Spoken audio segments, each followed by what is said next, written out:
fetal, ofrecen variedades modalidades de la presentación cefálica, ya sea de vértice, sea de bregma, sea de cara. Entonces, su frecuencia representa el 95% de todas las presentaciones y el 99% de la cefálica, como dijimos en la clase anterior. No nos olvidemos de los tiempos.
Bien, ya dijimos que el primer tiempo es el acomodamiento al estrecho superior, el segundo tiempo el descenso y encaje en el canal, tercer tiempo acomodación en el estrecho inferior por rotación interna, el cuarto tiempo es el desprendimiento de la cabeza, el quinto tiempo acomodación de los hombros al estrecho inferior y el sexto tiempo de desprendimiento de los hombros.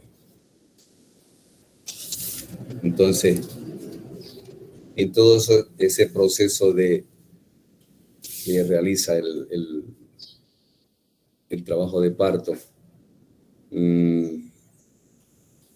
que pasa por el canal del parto, del estrecho superior, la excavación y el estrecho inferior.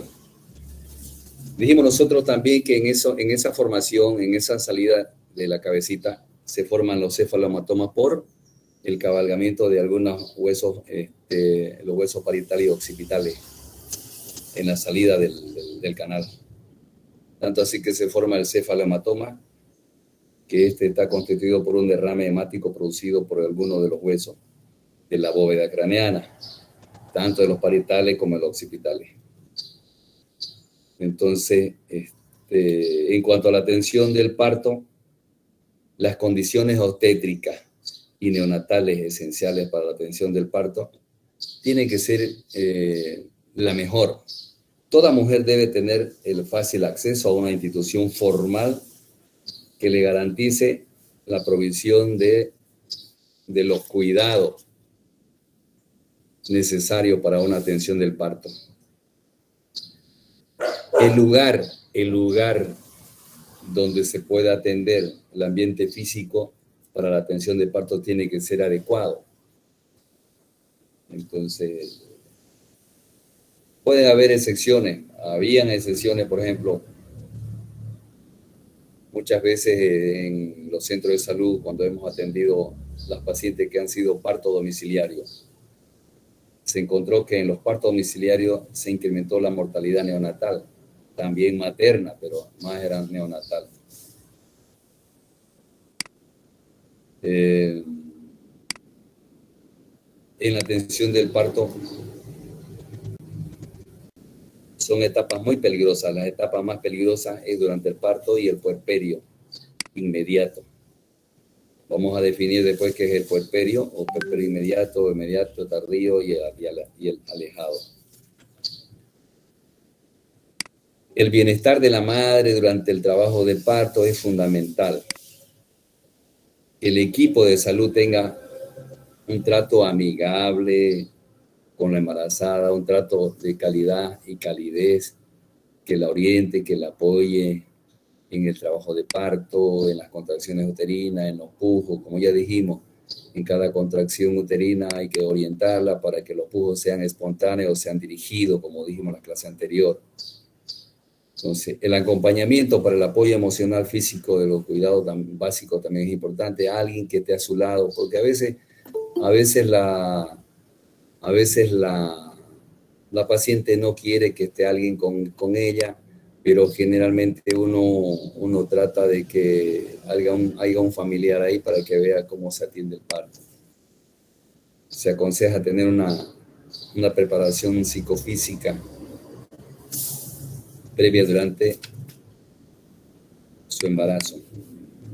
Entonces, otro procedimiento de rutina que se realiza también antes del trabajo, en el trabajo de parto, la higiene que tiene que tener la paciente, llegar en trabajo de parto, hacerla duchar, que se duche, que se asee bien. Muchas veces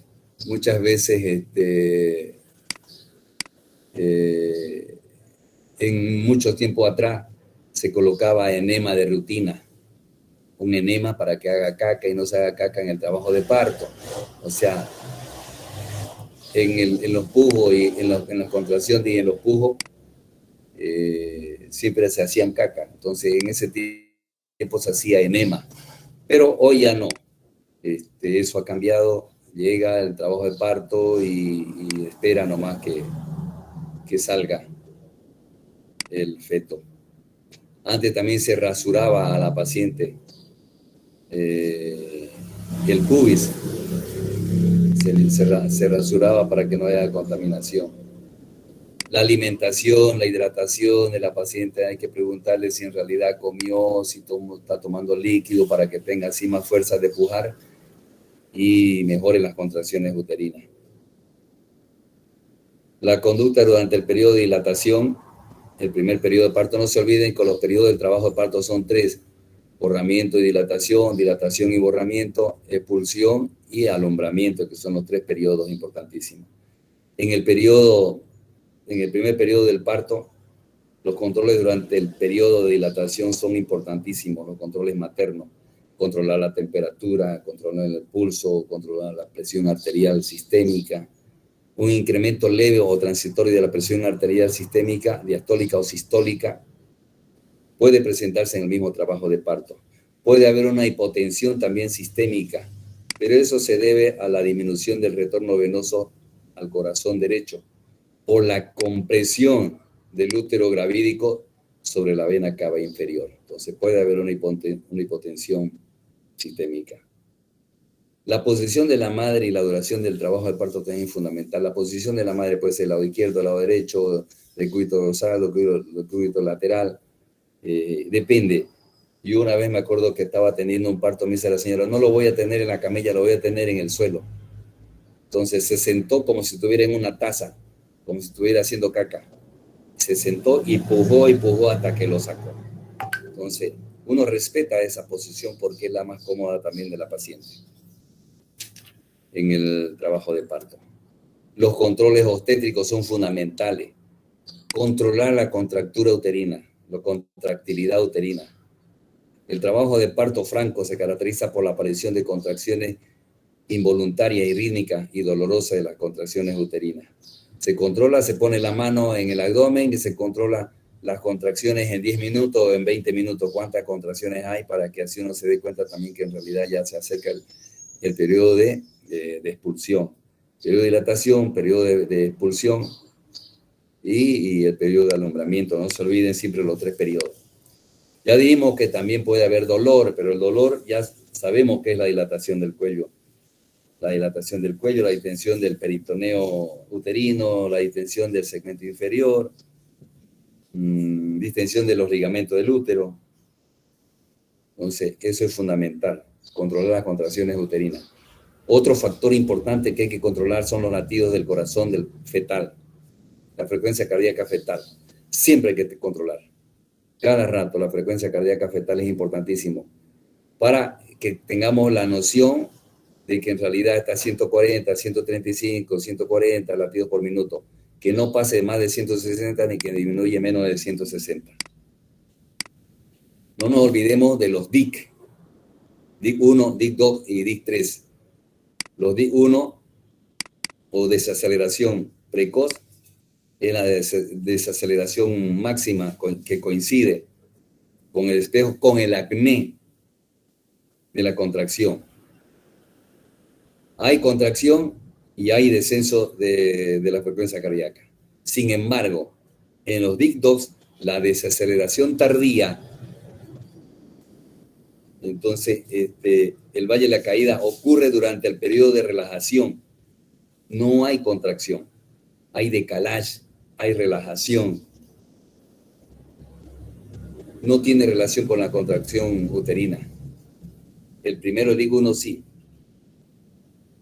Y los DIC foliculares o desaceleraciones variables, que son por compresión del cordón umbilical. ¿Por qué hay compresión del cordón umbilical? Porque puede haber circular en el cuello o también puede haber, porque ha perdido líquido y hay contracción del cordón umbilical en las paredes del útero. Para el progreso del parto, hay 3 factores que determinan la velocidad del progreso del parto. ¿Qué tiempo tarda el trabajo de parto?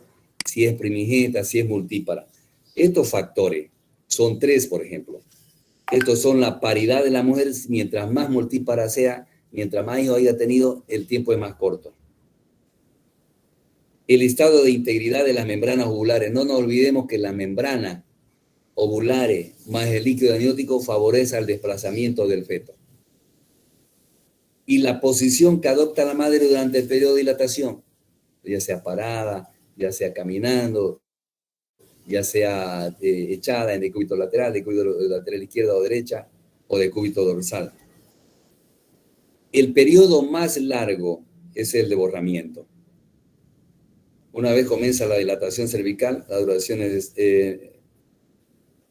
necesaria es que llegue a 5 centímetros de dilatación. Cuesta que llegue a 5 centímetros, pero una llega, ya empieza el trabajo del parto franco y empiezan los dolores más frecuentes porque ya hay dilatación y hay borramiento del cuello uterino y hay distensión del segmento inferior. La membrana ovular, su rotura se produce en forma espontánea en algunos momentos del parto. Las membranas ovulares, la membrana aniocoriónica, puede llegar hasta cuando la mujer ya está por tener su bebé a 10 centímetros de dilatación. Y recién se puede romper la membrana. Además, la rotura de la membrana facilita y aumenta significativamente la aparición de los DIC y la desaceleración precoz. Y los DIC-2 o los variables también, que son los umbilicales.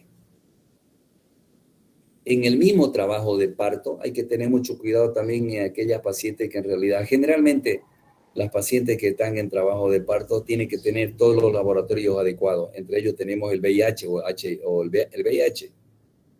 En las mujeres infectadas con VIH, el riesgo de transmisión perinatal, quiere decir una transmisión vertical, aumenta por hora de duración de la ruptura de la membrana, sin otros factores de riesgo que están controlando esa.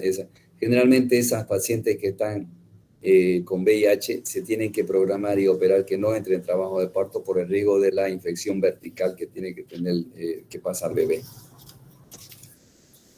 Entonces, El trabajo de parto es fundamental y hay que tener mucho cuidado y mucho control, tanto en el primer periodo como el segundo periodo y el tercer periodo del trabajo de parto. La conducta durante el desprendimiento, la cabecita, por ejemplo, antes que salga la cabecita hay que hacer asexia, hay que hacer que la vejiga urinaria vacíe, porque también impide que descienda la cabecita. La posición de la paciente es fundamental. La participación de la madre es importante también, que colabore en cuanto al trabajo de parto, las contracciones y los pujos. Hay que proteger el periné para que no haya desgarro. Para evitar esos desgarros del periné, de la vulva y el periné, hay que hacer episiotomía. ¿Qué es la episiotomía? Consiste en la sección perineo vaginal, realizada en sentido medio lateral. La más frecuente es la medio lateral derecha y si es zurdo, medio lateral izquierda. En algunas escuelas la episiotomía no se realiza. En algunas escuelas, no sé, bueno, nosotros siempre en el hospital japonés, en los centros de salud, donde yo he hecho escuela en la Caja Nacional, la práctica en la Caja Nacional, en la práctica en los centros de salud, las prácticas en el hospital japonés, cuando es primer bebé o segundo bebé y la cabecita es grande, hay que hacerle la episiotomía. Le mandé una foto a ustedes de cómo se hace la episiotomía. La técnica de la episiotomía se infiltra lidocaína al 1 o al 2% en el trayecto de los tejidos, para evitar el desgarro perineo vaginal. Entonces, hay tres formas de incisión. La mediana, que se extiende desde la comisura posterior de la vulva hasta el ano, siguiendo la línea del rafe perineal, o sea, hacia abajo. La más frecuente y la más común, la que yo más he hecho siempre es la medio lateral derecha o la medio lateral izquierda. Cuando la cabecita la casa es muy grande, hay que hacer dos episiotomías. Entonces, ya a tener mucho cuidado con eso, porque también tiene su efecto, con el tiempo, a la larga tiene su efecto negativo, porque el bebé cuando sale por el canal del parto puede descender la vejiga y trae complicaciones a la larga. A los 40, 42 años tiene descenso de vejiga. Por eso la episiotomía es fundamental. La episiorrafia, quiero decir, una vez cortado, la episiotomía se llama cortar y la episiorrafia se llama cerrar. Se tiene que cerrar por plano.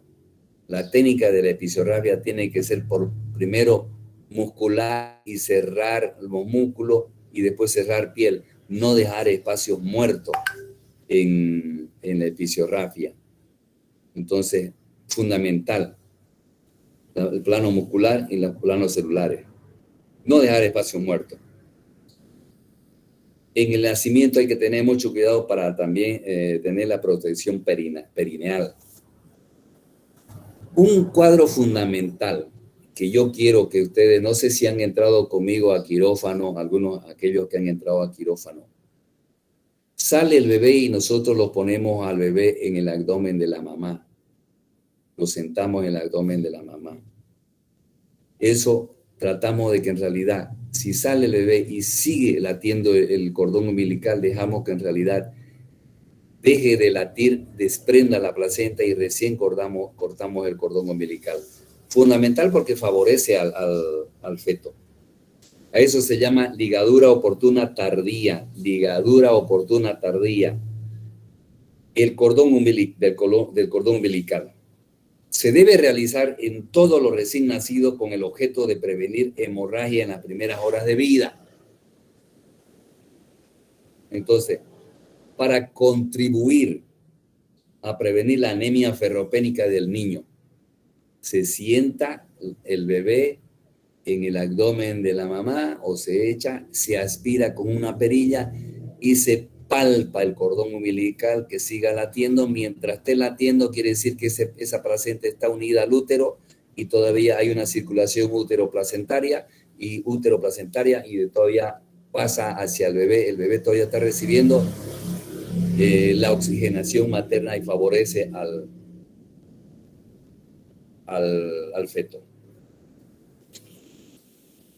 Con esta la ligadura oportuna o tardía pasan de la placenta al recién nacido entre 80 ml a 100 ml de sangre. En ese momento, en los 3 minutos que uno deja que esté el feto o el bebé en el abdomen. Esto representa para el niño un aporte sanguíneo adicional de 1/3 de su volemia antes de nacer. Los eritrocitos de esta sangre pronto se destruyen por hemólisis, esta sangre o estos glóbulos rojos y proveen a la reserva del niño unos 50 miligramos de hierro, que es el adicional necesario para contribuir y evitar las anemias ferropénicas en el primer año de vida. Fundamental. Si han entrado conmigo a quirófano, hay un pediatra, el doctor Herrera, que lo sienta, le aspira y deja que el cordón umbilical deje de latir, recién cortamos el cordón umbilical, para que así el bebé se beneficie.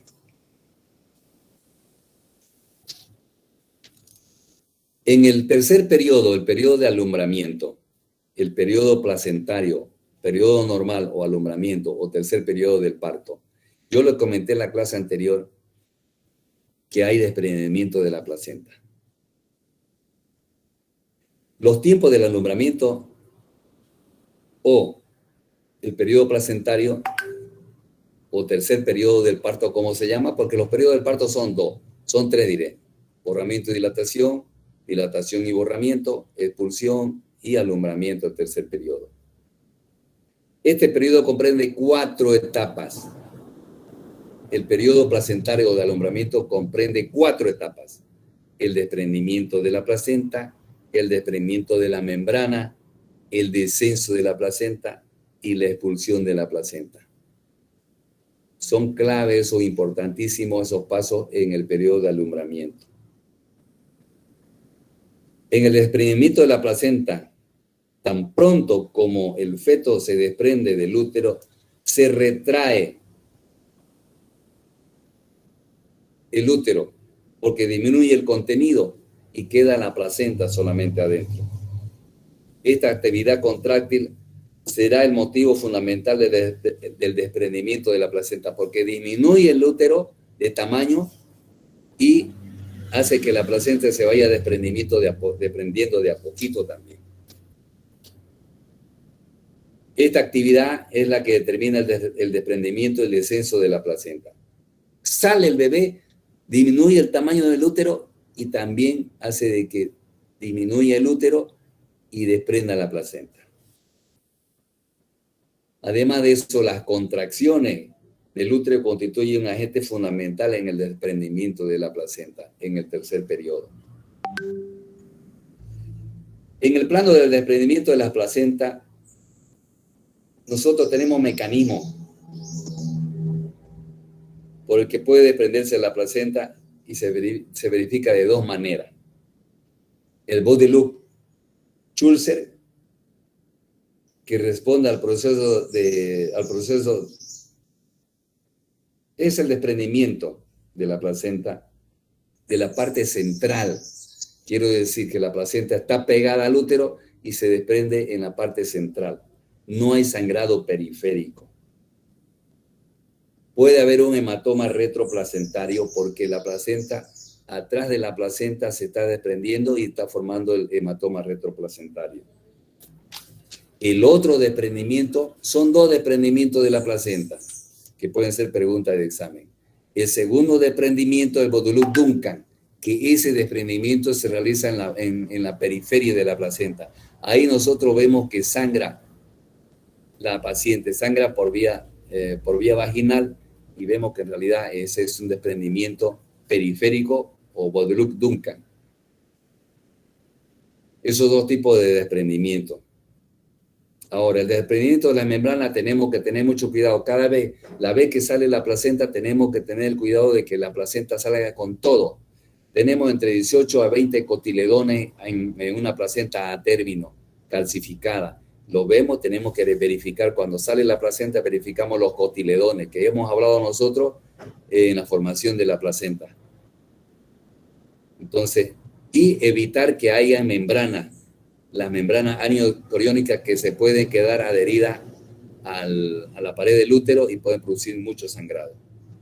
El descenso de la placenta desciende a la vagina, desciende a la vagina y puede seguir todavía el pujo. La expulsión de la placenta hace que los pujos hacen que le expulse la placenta, porque si la placenta está en vagina, va a tener todavía dolor y va a descender. Entonces es la expulsión de la placenta. La evolución clínica del alumbramiento del tercer periodo del parto. Hay fenómenos importantes que son fenómenos subjetivos, que dice que ya tengo ganas de pujar, sigo con ganas de pujar a pesar de haber salido el feto, sigue con esa ganas de poder, porque en realidad la placenta todavía sigue adentro. Eso es un fenómeno subjetivo. Y los fenómenos objetivos nosotros los vemos ya cuando en realidad sale ya la placenta y vemos a nosotros y cuantificamos los cotiledones.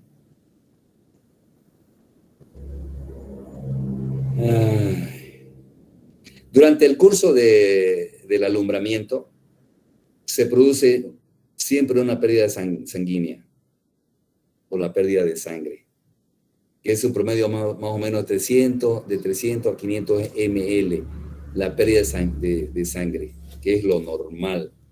Una nota en el protocolo de parto, el protocolo de una cesárea, cuánto es la pérdida de sangre que hubo después del parto, después de la cesárea, de 300 ml a 500 ml, que es lo que se pierde.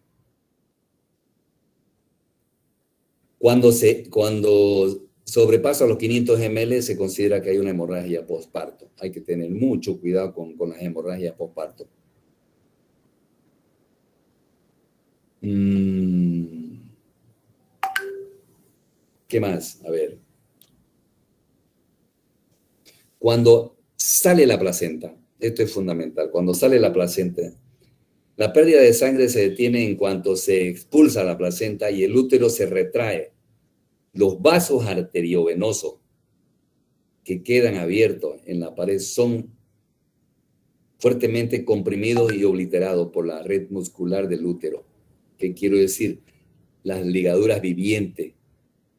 El útero adopta desde ese instante una forma globulosa y dura, leñosa, como una leña, algo duro,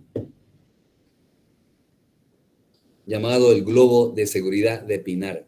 Sale el bebé, sale la placenta y el útero tiene una acción de contracción, se contrae en forma dura, se endurece. A eso se le llama globo de seguridad de Pinar. Eso evita el sangrado. Nosotros en esos momentos también le colocamos la oxitocina intramuscular para que favorezca la expulsión y además de eso favorezca la contracción y la formación del globo de seguridad de Pinar.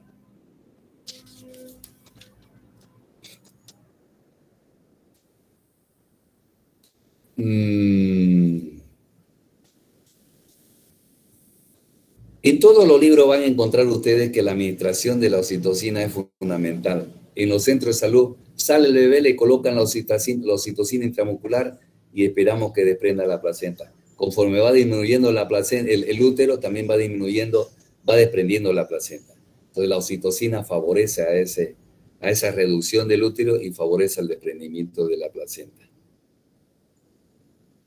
Entonces, puede ser que se coloquen, no sé si han visto ustedes en algún centro de salud que se coloca también la ergometrina o el metergin o el ergotrate, que le llaman también, la oxitocina o el ergotrate. Son fundamentales para favorecer la formación del globo de seguridad de Pinar. Ya sabemos que la oxitocina es fundamental y que se forma en los núcleos supraóptico y paraventricular.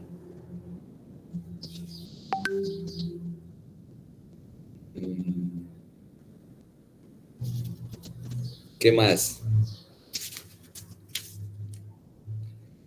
Ustedes han valorado siempre el recién nacido cuando nace el bebé. Han visto que el pediatra, aquellos que en realidad han ido al hospital y han visto, primero han visto la colocación de la anestesia, ya sea rápido, ya sea peridural. Segundo, han visto cómo yo opero la cesárea. Y tercero, han visto cómo atiende el pediatra al recién nacido. Y en el recién nacido, el pediatra valora el ADGAR, la frecuencia cardíaca, el esfuerzo respiratorio, el tono muscular, la irritabilidad refleja y el color del recién nacido. Ese es el ADGAR. ¿Qué es el ADGAR? Este examen expresa la adaptación cardiorrespiratoria y función neurológica del recién nacido. Y esto se va sumando puntos. Consiste en una suma de puntos que le van dando conforme va mejorando la frecuencia cardíaca, el esfuerzo respiratorio, el tono, la irritabilidad refleja y el color del feto. Entonces, a ver.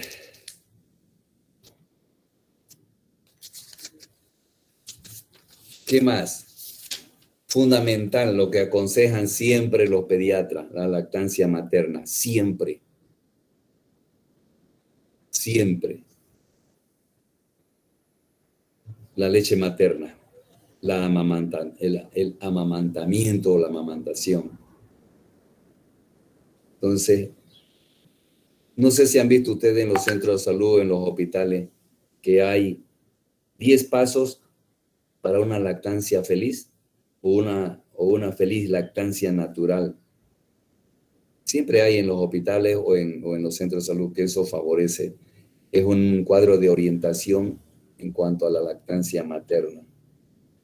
¿Por qué es importante la lactancia materna cuando nace el bebé y hay que hacer lo que en realidad el bebé succione o chupe el pezón ya? Porque hay una reducción morbimortalidad infantil y materna. Entonces la morbimortalidad infantil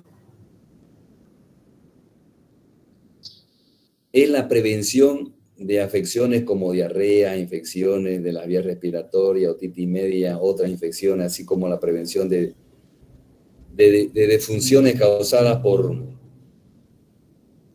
otras enfermedades, pero va a prevenir. La tasa de mortalidad son menores entre los lactantes que están amamantados en forma exclusiva que entre los que están amamantados en forma parcial. Quiero decir, leche materna y tarro, leche materna y tarro.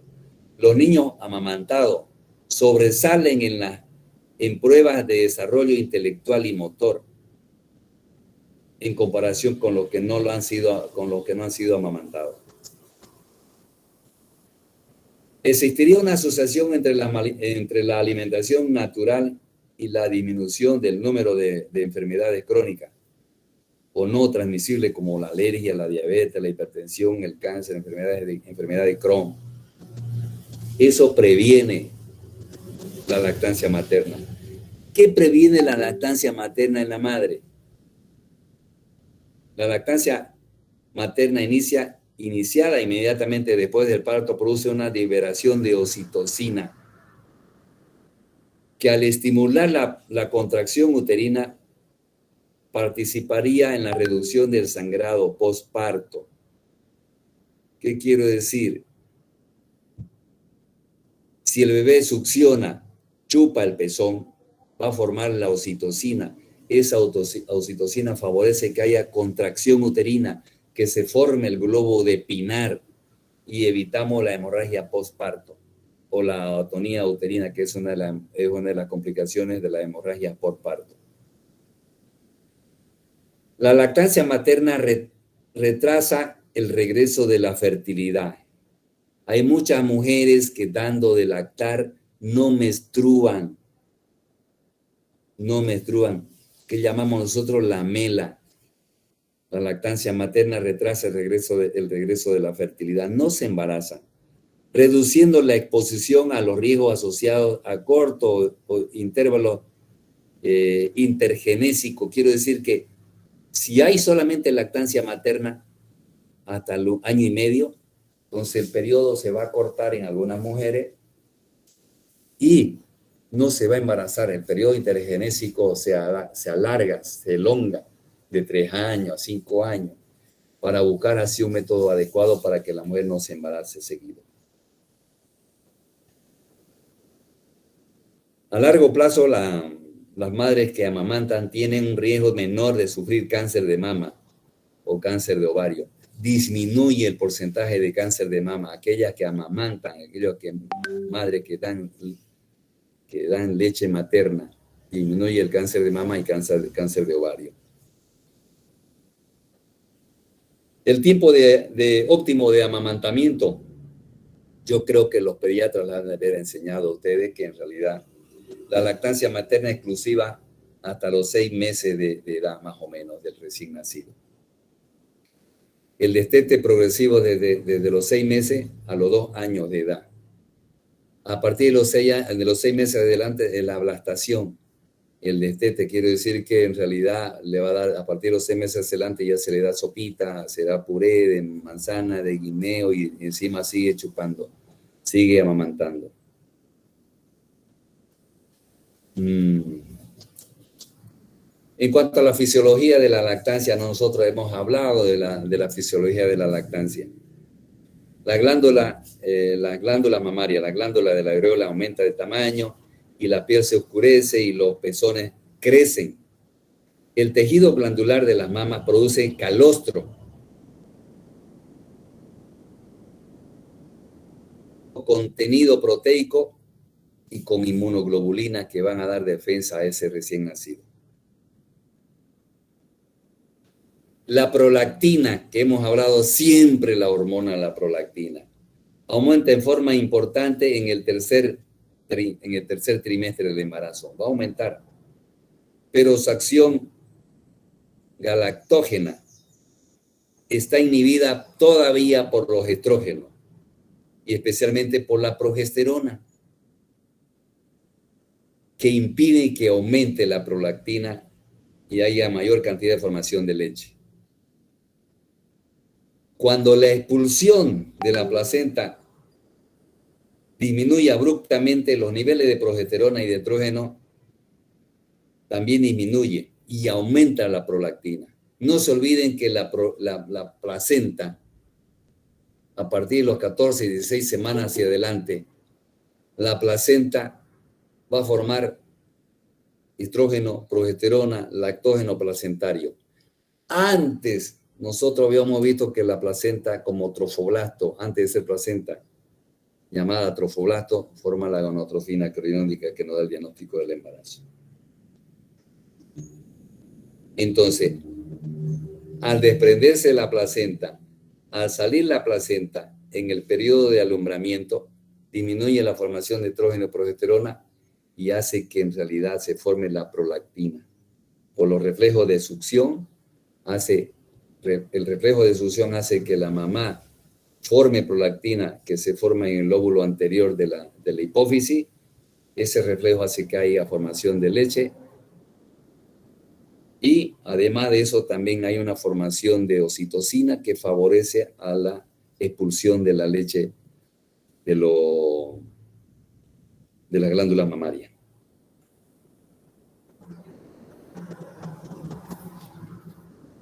¿Cuáles son las hormonas que intervienen en la galactopoiesis? La prolactina y la oxitocina. ¿Por disminución de qué hormona? Estrógeno y progesterona. ¿Por qué? Porque ya no, la placenta se desprende y va a haber mayor producción de prolactina. Los reflejos de recién nacido presentes desde el nacimiento, tenemos nosotros reflejo de búsqueda, cuando en realidad el bebé va buscando, el reflejo de búsqueda, el reflejo de succión y de evolución. Esos no tienen que perderse, tienen que formarse desde el primer momento. No nace sabiendo, pero hay que enseñarle al recién nacido que en realidad tiene que tener esos reflejos. Es importantísima la promoción de la lactancia materna. Para los recién nacidos, el amamantamiento inmediato y la ingesta de calostro les brinda una inmunización pasiva importante a la hora de abandonar el medio intrauterino. De bien nace los bebés, hay que hacer es que ese bebé tenga los reflejos de succión y de deglución para la alimentación del calostro. El calostro que le brinda, ya dijimos, una inmunización pasiva.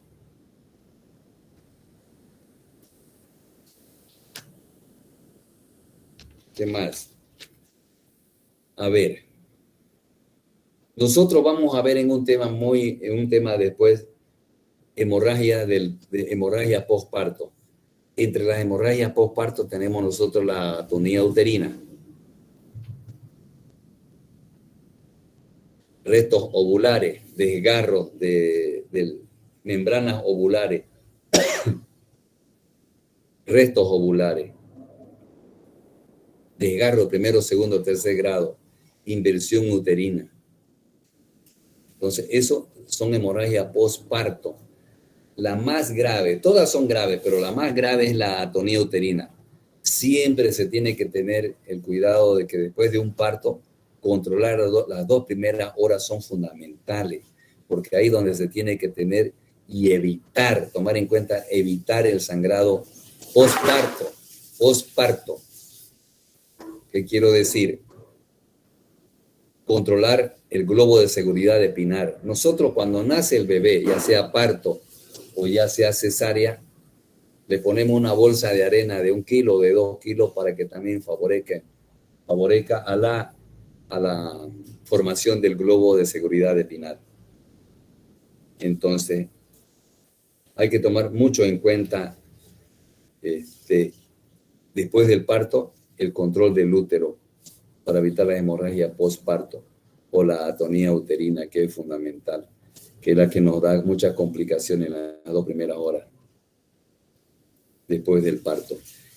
No se olviden que los periodos del trabajo de parto son borramiento, dilatación, expulsión y el alumbramiento, el tercer periodo, alumbramiento. Nosotros clasificamos después del parto, lo llamamos puerperio en la madre, ya porque el bebé ya es otra persona, es otro paciente, ya es atendido por el pediatra y él lo va a atender, va a hacer que haya y clasificar el ADGAR, darle la atención adecuada a ese recién nacido. Y nosotros tomamos en cuenta, ahí ya clasificamos el puerperio normal. El periodo del parto o puerperio comienza después de la salida de la placenta, incluso incluye clásicamente en la siguiente semana, 6 semanas después.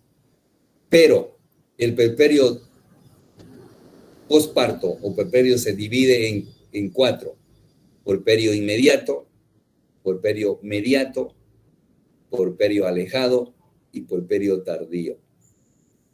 Cuando nace el bebé, cuando ya sale el feto, nosotros clasificamos en puerperio las 2 primeras horas. El puerperio inmediato abarca las primeras 24 horas, a las que transcurre generalmente durante la internación. Ese es puerperio inmediato, las primeras 24 horas. Yo siempre recalco, las 2 primeras horas después del parto, después de una cesárea, es fundamental. Hay que tener mucho cuidado. Si el feto es grande, si tiene polidranio, si tiene aumento de líquido, hace que se distienda más el útero y cuesta que recupere y se forme el globo de seguridad de Pinar. El puerperio inmediato se abarca desde las 24 horas hasta los 10 días después del parto. El puerperio alejado, que se extiende desde los 11 días hasta los 42 días, el puerperio alejado. Y el puerperio tardío, que corresponde al periodo que comienza al finalizar el puerperio alejado, o sea, desde los 42 días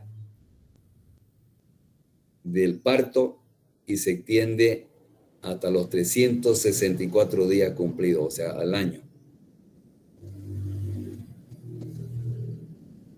Eso se llama el puerperio normal. ¿Cómo se divide el puerperio normal? Puerperio inmediato, puerperio mediato, puerperio alejado y puerperio tardío. Las modificaciones, a ver, pueden haber modificaciones en el puerperio inmediato. El útero va disminuyendo de tamaño conforme van pasando los días. Si vemos nosotros y vamos midiendo el tamaño del útero para ver si hay una regresión y hay disminución del tamaño del útero en el puerperio inmediato, en el puerperio mediato también. Es fundamental, porque muchas veces nosotros vemos que el útero no disminuye de tamaño, sigue grande, le pedimos una ecografía y hay sangre en cavidad. Y eso hace de que en realidad nosotros le sigamos colocando, le sigamos indicando oxitocina o la ergometrina, o el metergin o el ergotrate, como le llamamos en la parte comercial. ¿Cómo se llama cuando hay sangre en la cavidad uterina?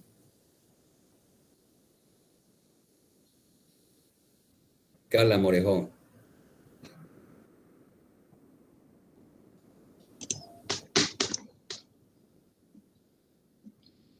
No está Carla.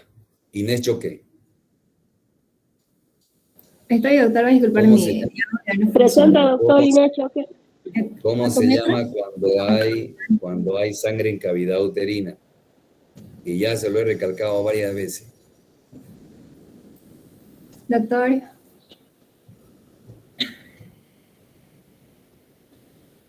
Guadalupe Ortega. Hematometra, doctor. Hematometra. Y cuando hay en vagina sangre, ¿cómo se llama? ¿Es hematocolpos? Hematocolpos. La hematometra se puede pedir una ecografía al segundo o tercer día cuando el útero no disminuye, entonces puede haber sangre en la cavidad y puede llamarse hematometra. Hay líquido en cavidad uterina. Entonces nosotros le ponemos hematometra y tenemos que darle ergotrate o continuamos con oxitocina para que disminuya el tamaño y elimine la cantidad de sangre que está en cavidad. Es importantísima la regresión del músculo uterino. Entonces, a ver, la atención del puerperio normal en la evaluación del puerperio inmediato en las primeras 24 horas.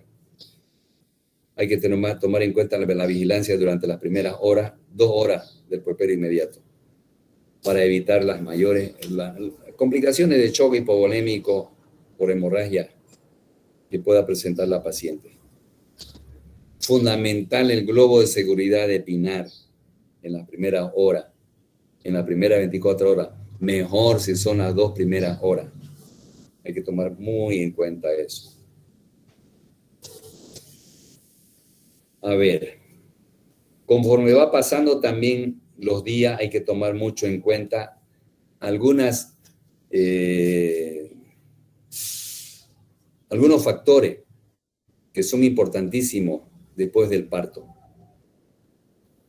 Los entuertos. ¿Qué son los entuertos? Los entuertos son dolores producidos por las contracciones uterinas del puerperio. ¿Qué quiero decir? Las contracciones uterinas, cuando sale el feto, sale la placenta, se contrae el útero y produce dolor. Esos son los entuertos. Los entuertos son dolores producidos por las contracciones uterinas del puerperio.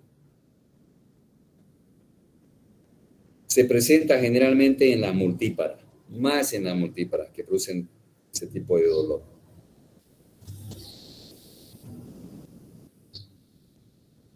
¿Qué son los loquios?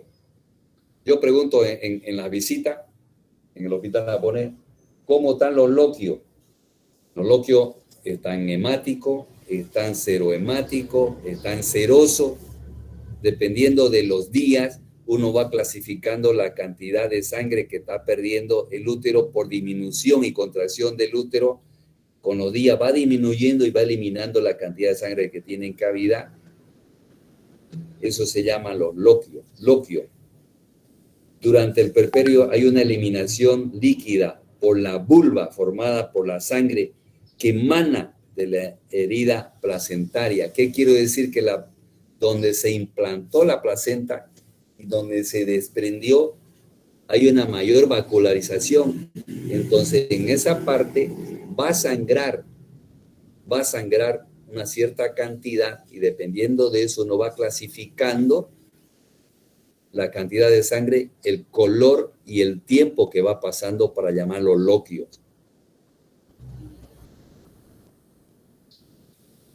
En los loquios corresponde estudiar la duración del derrame, de su cantidad, su aspecto, su composición, el olor, la significación clínica. La duración del derrame loquial y su abundancia son variables. Por regla general, el flujo loquial dura alrededor de 15 días. Uno puede ir valorando la cantidad de loquio hasta los 15 días, más o menos. Entonces, aunque es común que muchas mujeres tengan pérdida serosa hasta el retorno de la menstruación, doctor, dicen en algunas cesáreas o en algunos partos, ya tengo 25 días después de parto, después de mi cesárea, sigo sangrando. Es verdad, pueden tardar inclusive hasta 30 días, hasta que va perdiendo esa cantidad de loquios que tiene. Hasta el nuevo o el gran retorno, hasta el que le viene su retorno de la menstruación. La cantidad se calcula en unos 800 a 1000 gramos en los primeros 5 días, para llegar en total a 1500 gramos en el resto del puerperio. El aspecto y color de los loquios después del parto es de la sangre pura, loquio sanguíneo, o loquio hemático. En los días siguientes, tercer y cuarto día, la sangre se mezcla con exudado de los glóbulos rojos que están alterados. Existe un aumento de leucocitos también. El derrame es entonces rosado. Son loquios cero sanguinolentos. Desde el séptimo día disminuyen en cantidad, como también en elementos sanguíneos, en glóbulos rojos, hematíes y leucocitos. Aquí lo clasificamos loquio seroso. ¿Cómo clasificamos hasta los 15 días los loquios? Del primero hasta los 3 días o hasta los 5 días, loquio cero, loquio sanguinolento o loquio hemático. A partir del quinto día hacia adelante, cero sanguinolento, loquio seroso, cero sanguinolento. Y de ahí hasta los 15 días, loquios son serosos, ya no son hemáticos, va disminuyendo la cantidad de glóbulos rojos y leucocitos. ¿Qué son los entuertos y qué son los loquios? Pregunta de examen.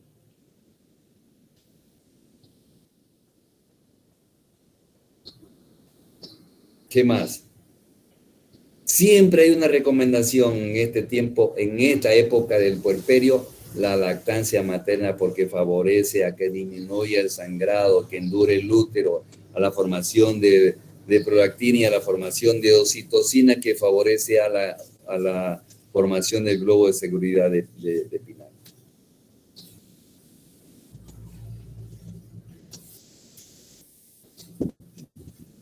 ¿Qué más? A ver. Normalmente en los loquios, fuera del bacilo de Dorenley, se encuentran estafilococos dorados y blancos, estreptococos hemolíticos, proteos y colibacilo. Estos gérmenes tienen, en los casos normales, un poder patógeno nulo,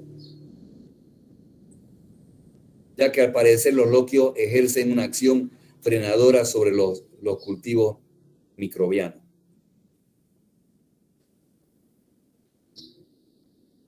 El olor de los loquios recuerda al hipoclorito de sodio, a la lavandina.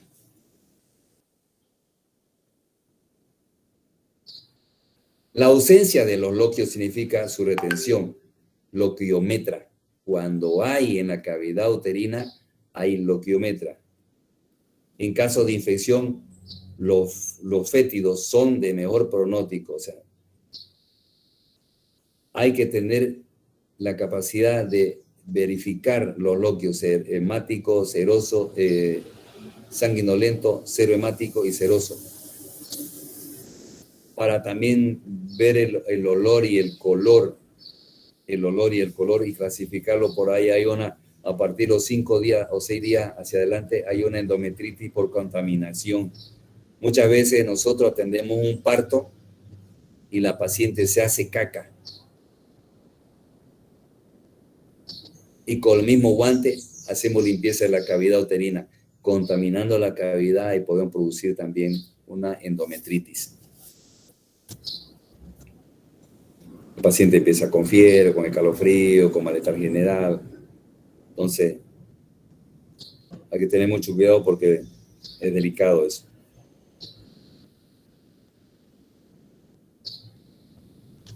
¿Qué más? No se olviden los periodos de trabajo de parto, que son preguntas clásicas en los exámenes. Periodo de dilatación y borramiento, periodo de expulsión y periodo de alumbramiento.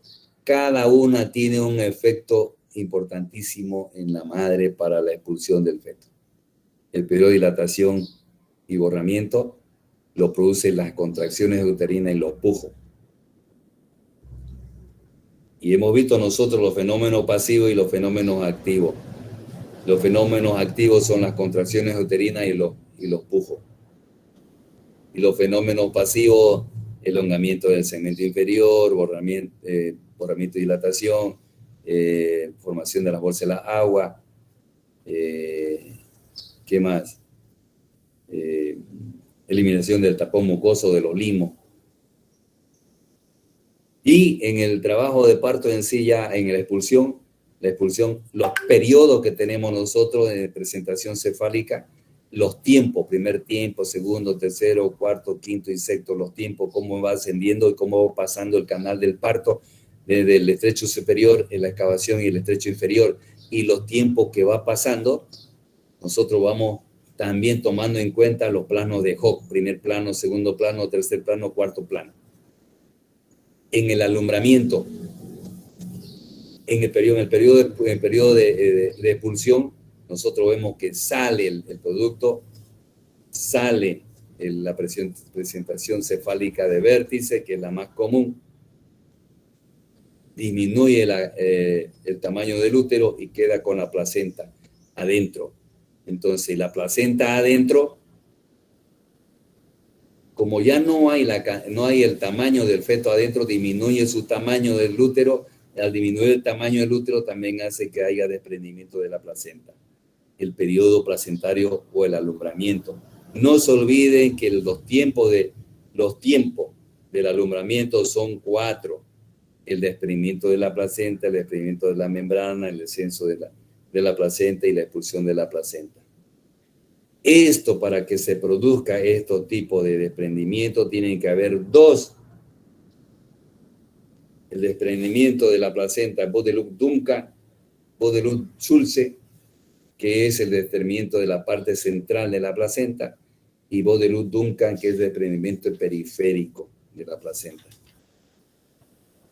Entonces, esos son los periodos normales. El tercer periodo normal de la placenta, Bodelup-Duncan, Bodelup-Schulze. No se olviden siempre por cómo se produce y por qué se forma el globo de seguridad de Pinard. Cómo se forma, cómo favorece el desprendimiento de la placenta en la lactancia materna. ¿Qué hormona disminuye y qué hormona se forma en la lactancia materna?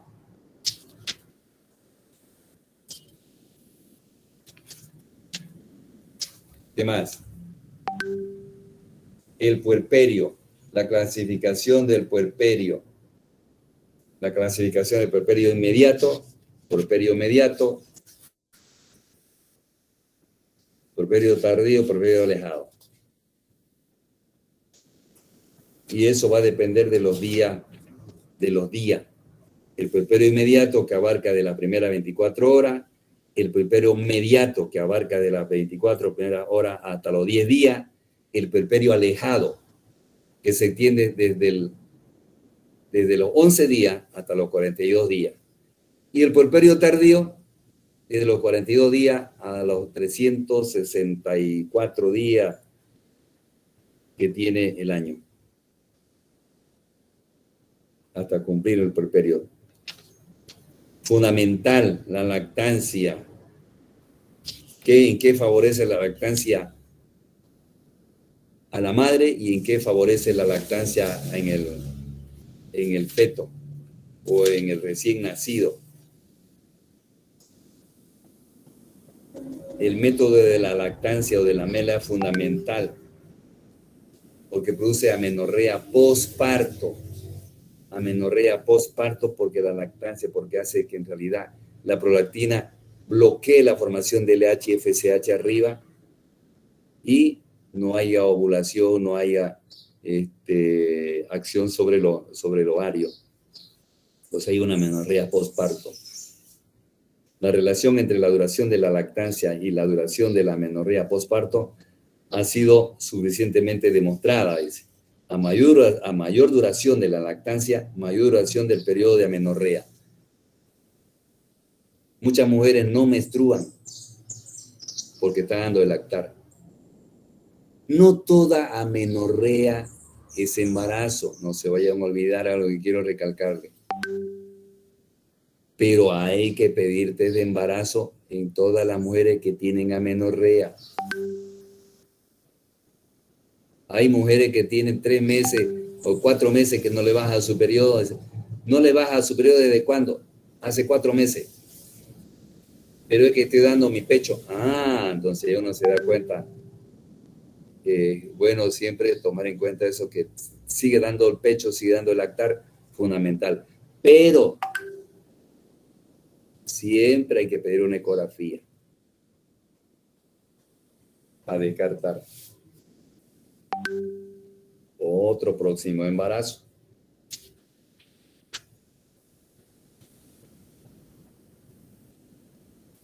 ¿Qué más? No se olviden de los DIC. Los DIC 1, DIC 2, DIC 3, desaceleración precoz, desaceleración tardía. Y los DIC 3 que son los variables. No se olviden la frecuencia cardíaca fundamental en el trabajo de parto. Tomarlo en cuenta siempre en cada contracción, el trabajo de la contracción y los pujos. Hay que tomar en cuenta en cada trabajo de parto, poner la mano encima del abdomen para controlar las contracciones uterinas. ¿Cuántas contracciones en 10 minutos? No se olviden los latidos cariofetales también, que tienen que ser 140, término medio 135. En cada contracción pueden aumentar o disminuir la frecuencia cardíaca. Cuando se eleva la frecuencia cardíaca por encima de 160 es por estimulación del simpático. Cuando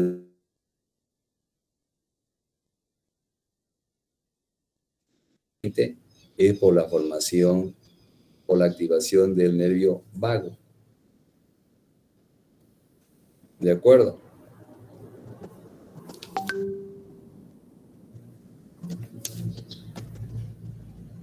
¿Alguna pregunta?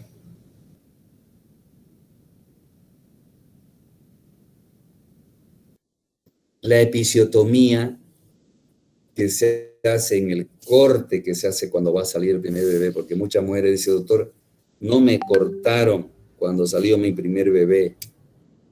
No me cortaron. Quizá porque su bebé pesaba 2,500, porque la cabecita, ella tenía el espacio suficiente para que salga ese bebé. pero generalmente nosotros cortamos. Siempre yo corto, por más que sea chiquitito el bebé, la cabecita pequeña, yo corto para evitar que haya desgarro, porque los desgarros pueden estar atrás, no solamente en la vulva, sino también en el cuello uterino.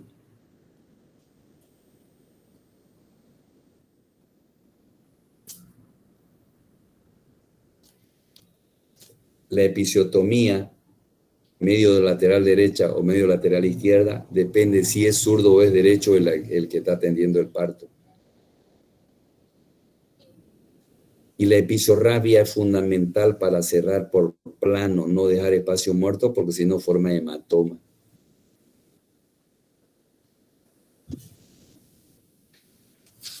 Esta pandemia nos ha fregado porque pues, podíamos haber visto como anteriores años los partos en el centro de salud. Pero algunos creo han visto partos en el hospital. Siempre se tiene que tomar en cuenta con la protección del periné con un apósito para evitar los desgarros. Si es tercero o cuarto parto, ya no se necesita hacer la episiotomía. Siempre se hace en el primero y en el segundo. Yo siempre, claro que a veces se puede hacer en el tercero porque el bebé es más grande, el tercero es más grande que el segundo es más grande que el primero. Entonces, dependiendo de la necesidad, se hace la episiotomía y se hace la episorrafia.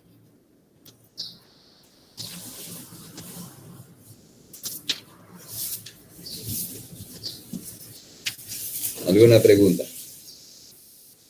A ver. Estefanía Ávila. Voy a empezar por acá. Presente, doctor.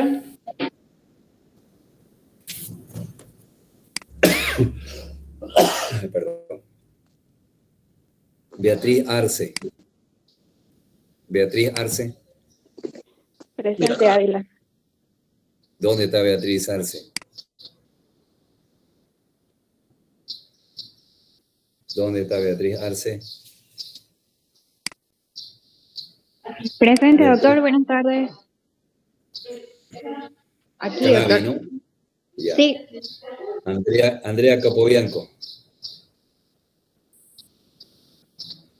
Andrea Capobianco. Bueno. Kimberly Callao. Presente, doctor. Rodrigo Flores. Presente, doctor. Rodrigo Flores. Presente, doctor. Daniel García. Presente, Daniel García. Jonathan Hurtado. Presente, Mercedes doctor. Iriarte. Presente, doctor. Buenas tardes. Jonathan Hurtado. Zulema Janco. Presente, doctor. Milenka Jiménez. Gisela Presente, Lascano. doctor. Presente, doctor. Presente, doctor. Gisela Lascano. Presente, doctor. Milenka Jiménez, Guadalupe presente. López. Presente, doctor. Buenas tardes. Guadalupe López. Presente, doctor. Buenas tardes. Elizabeth López. Yerline Mafaile. Presente, doctor. Yorline Olmos.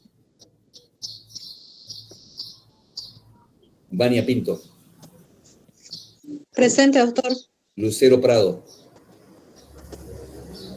Samantha Ruiz. Fabio Sangüesa.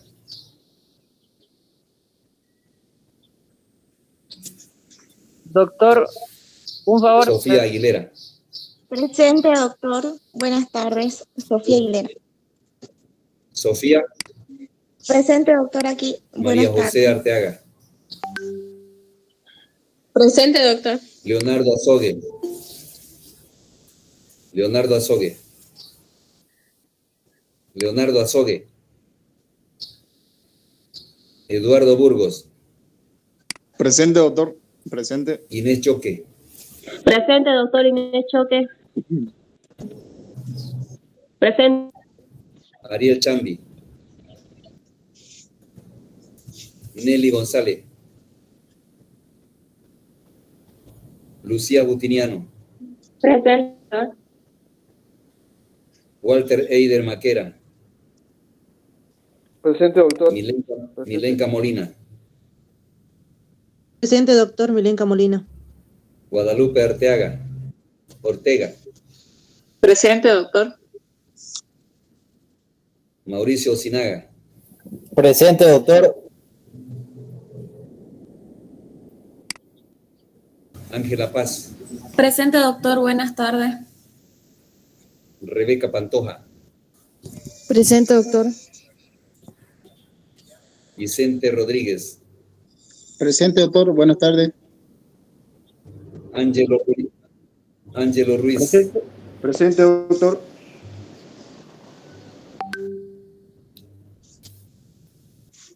Ewes Azucena. Presente, Ewes Azucena. González Eric. Presente, doctor.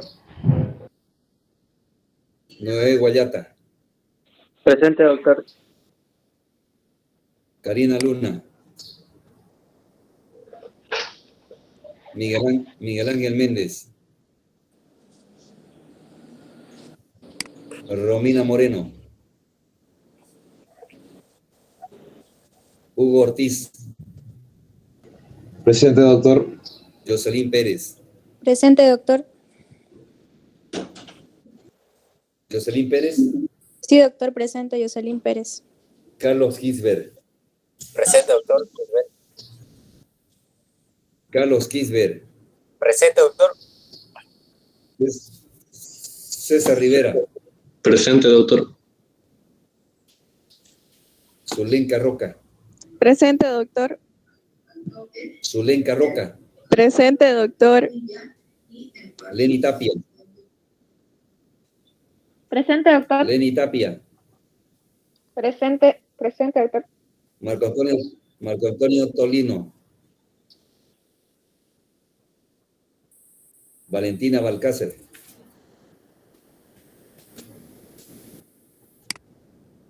Stephanie Ávila. Presente, doctor Ávila. Víctor Castro. Presente, doctor. Viviana Callejas. Presente, doctor. Elizabeth Capereari. Presente, doctor. Maday Conde.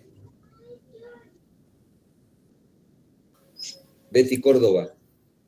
Presente, doctor. Presente, doctor. Maday Conde, presente. Jimena Flores. Presente, doctor. ¿Me escucha? Presente. Jimena Doctor. Flores. Presente, doctor. Presente. Jimena Flores. Fabián Gallardo. Presente, doctor. Ya. Fabián Gallardo. Presente, doctor. Lucas Gomicel. Madeline Gutiérrez. Presente, doctor Marina Gutiérrez. Jocelyn Gutiérrez. Presente, doctor Jocelyn Gutiérrez. Keila Rojas. Presente, doctor. Paola Sandoval. Presente, doctor Sandoval. Daniela Tercero.